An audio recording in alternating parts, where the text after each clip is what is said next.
ना गाने चल रहे हैं और ना हमारी सांसें चल चल रही। जैसा हो जाता है, बिल्कुल मन भर जाता है, आंसू आने लग जाता है। का मारने के लिए काल बनकर आना पड़ा, इसलिए काल राम।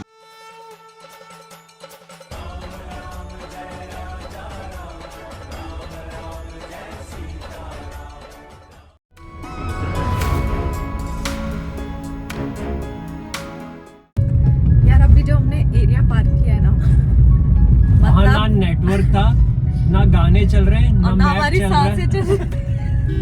ना बंदा ना बंदे की जात।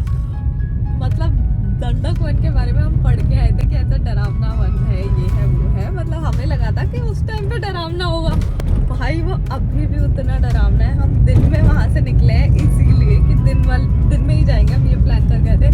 बट हमारी सांसें बिल्कुल अटकी हुई थी, हम बस ऐसे डिस्ट्रैक्ट करने की कोशिश कर रहे थे, जबरदस्ती गाने गा रहे थे। नेट बंद था, मैप नहीं चल रहा था, एक ही रोड थी जो कहीं जा रही थी, रोड पे दूर दूर तक कोई नहीं। ऐसा लग रहा था गलती से भी कोई रॉन्ग टर्न ना ले लें हम। हाँ, घना जंगल, बंदर ही बंदर आ रहे थे गाड़ी के आसपास। बस हमने पार कर लिया है और अब मम्मी पापा को हम इस बारे में बिल्कुल नहीं बताने वाले। अगर वो वीडियो देखेंगे तो ही उन्हें पता चलेगा, बाकी उनको मैं तो नहीं बताऊंगी, क्योंकि वो यही हमें बोल रहे थे क्या ट्रिप पे जा रहे होते, हमसे जाना। जैसा कि हमने आपको पिछली वीडियो में बताया कि दंडकारण्य वन काफ़ी बड़े इलाके में फैला हुआ था। अगर आज की स्टेट्स के हिसाब से देखा जाए तो छत्तीसगढ़, उड़ीसा, तेलंगाना, आंध्र प्रदेश, मध्य प्रदेश, महाराष्ट्र आदि में इसके हिस्से हुआ करते थे। इन्हीं वन में राक्षसों का वध करते हुए भगवान राम पहुंचे वहां जहां रामायण की सबसे महत्वपूर्ण घटनाएं घटी थी। तो चलिए आपको लेकर चलते हैं। दंडक वन में बहुत सारे राक्षसों का वध करते करते भगवान राम, माता सीता और लक्ष्मण जी पहुंचते हैं पंचवटी, जिसे आज हम नासिक के नाम से जानते हैं। कहते हैं पंचवटी में श्री राम, माता सीता और लक्ष्मण जी ने काफी सारा वक्त गुजारा था और रामायण के सबसे महत्वपूर्ण किस्से भी यहीं पर हुए थे। तो चलिए आप ज़्यादा चिंता मत कीजिए, हम आपको हर उस जगह लेकर चलेंगे। आप बस आराम से बैठिए और देखते रहिए आगे। पंचवटी यही स्थान है जो गोदावरी नदी के किनारे है और यहाँ पे 5 वट के वृक्ष है और इसीलिए शायद इसका नाम पंचवटी पड़ा।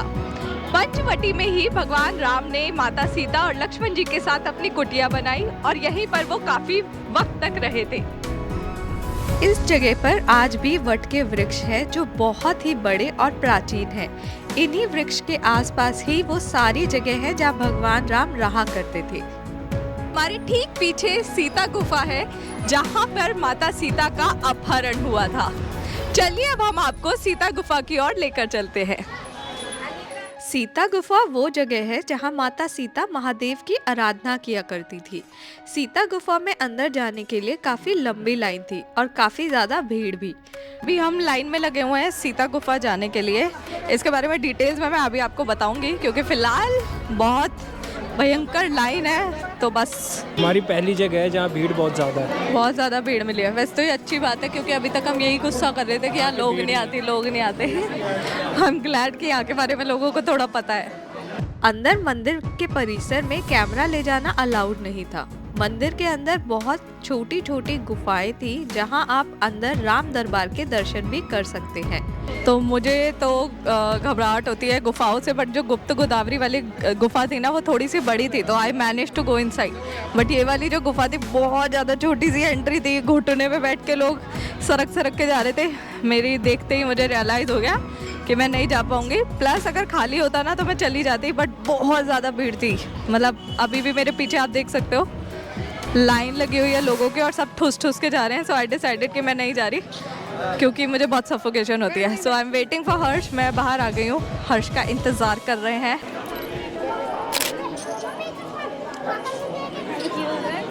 Here comes my Harsh. Hi Harsh. How was it? जय श्री राम। कैसा रहा? बहुत बढ़िया, बहुत छोटी छोटी गुफा है अंदर। हाँ, बहुत छोटी।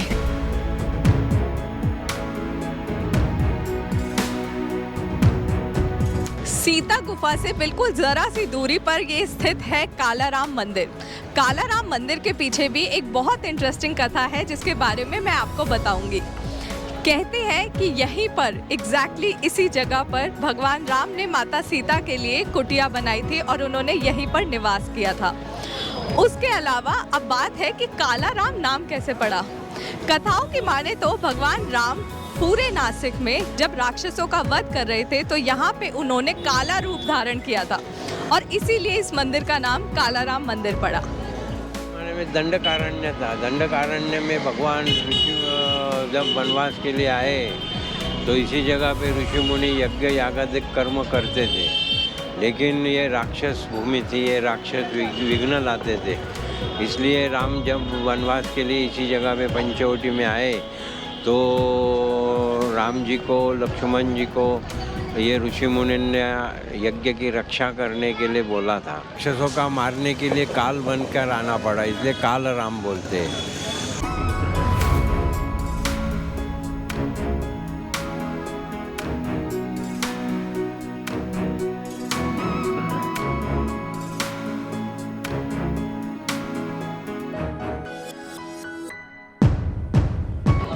चारों मूर्ति जो है ये गंगा गोदावरी के अंदर मिली है। हम इधर गोदावरी है लेकिन हम नासिक के लोग हैं तो उनको गंगा वृद्ध गंगा ही है। तो शंकर की जटा से निकली हुई ये गंगा एक चीज समझा।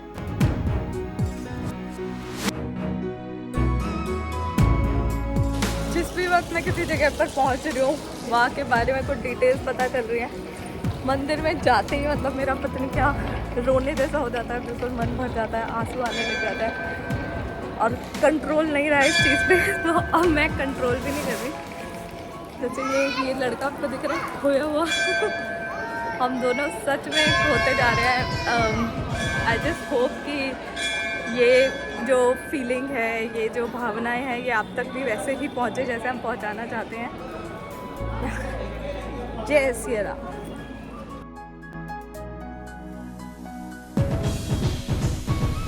गोदावरी माता का रामायण में बहुत महत्व है। अगर इतिहास में जाएं तो गौतम ऋषि ने महादेव की आराधना की और उनसे वरदान मांगा कि माता गंगा दक्षिण में भी स्थापित हो। तब माता गंगा ने कहा अगर महादेव यहाँ रुकेंगे तो माता गंगा भी यहाँ जरूर रहेंगी और तब यहाँ त्र्यंबकेश्वर ज्योतिर्लिंग की स्थापना हुई थी। और कथाओं के अनुसार महादेव ने ही माता गोदावरी को यहाँ रुककर श्री राम की प्रतीक्षा करने को भी कहा था और यहीं से ही माता गंगा गुप्त तरीके से भगवान राम से मिलने चित्रकूट की गुफाओं में यानी गुप्त गोदावरी भी गई थी। अभी हम हैं गोदावरी नदी के तट पर। गोदावरी नदी पंचवटी के लिए बहुत ज्यादा महत्वपूर्ण है और यहाँ के लोग गोदावरी को गंगा गोदावरी पुकारते हैं। फिलहाल मैं आपको ये बताती हूँ कि गोदावरी नदी रामायण में किस तरह जुड़ी है। कहते हैं जिस समय भगवान राम माता सीता के साथ पंचवटी में रह रहे थे उस वक्त वो स्नान करने के लिए इसी कुंड और इस नदी में आया करते थे और इसीलिए इस जगह को राम कुंड के नाम से भी जाना जाता है। अभी के लिए बस इतना ही। अगली वीडियोस में हम आपको उन जगहों पर लेकर चलेंगे जहां हुआ था शूर्पणखा संवाद और जहां लक्ष्मण जी ने शूर्पणखा की नाक भी काटी थी। इन सभी जगहों के लिए कीजिए थोड़ी सी प्रतीक्षा। मिलते हैं जल्द ही। आप कीजिए इस चैनल को सब्सक्राइब और रामायण के इतिहास को घर घर तक पहुंचाने में हमारी मदद कीजिए by sharing this video with your friends and family. जय श्री राम।